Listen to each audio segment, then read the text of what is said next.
In the meantime, the residents are refuting the security forces' account of criminals controlling the community.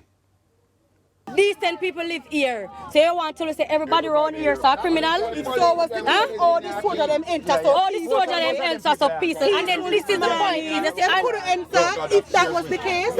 No gunman, no lie them a tell. He's a liar.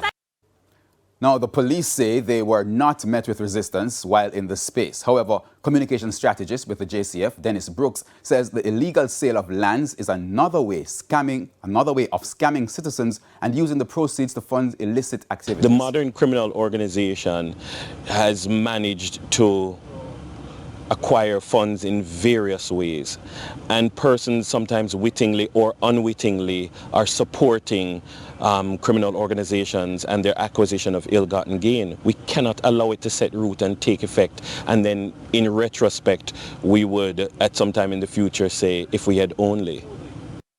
Now, the security forces say they will maintain a strong military presence in and around the Clifton community.